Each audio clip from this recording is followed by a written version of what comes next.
వరంగల్ జిల్లాలో అనేక మంది మీద బురద చల్లి రాజకీయంగా ఎదగకుండా చేసిన మహానుభావుడు కడియం శ్రీహరి గారు.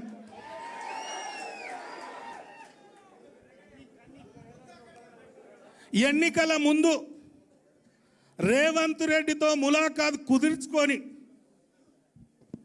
మొన్న జరిగిన ఎన్నికల్లో నా ఓటమితో పాటు వరంగల్ జిల్లాలో అనేక మంది ఓటమి కోసం కాంగ్రెస్తో ములాఖాత్ కొవర్ట్గా పనిచేసి ఒక టీమును తయారు చేసి మరి ఏ విధంగా మోసం చేసిండో ఆ ఫలితాలు ఏ విధంగా వచ్చినో మీ అందరికీ తెలుసు.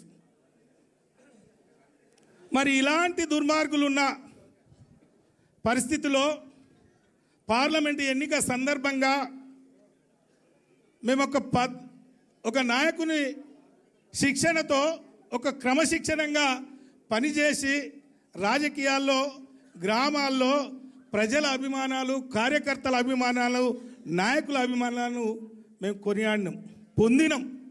అలాంటి వాళ్ళ మీద బురద జల్లి 1,00,000 మెజార్టీ ఎట్లా ఓడిపోయిండు, ఏం జరిగింది అని పెద్దలకు చెప్పి ఏదో చేసి తన సొంత బిడ్డ కోసం మరి టికెట్ ఆశించి ఆయన వేసుకున్న ప్లాన్ ఎన్నికల ముందు రేవంత్ రెడ్డి గారితో ఏదైతే కుదుర్చుకున్నాడో అది పూర్తి చేసుకొని ఆ పని అయినాక మళ్ళీ తిరిగి మరి ఆ పార్టీలో చేరిన పరిస్థితి మీ కళ్ళ ముందు ఉంది.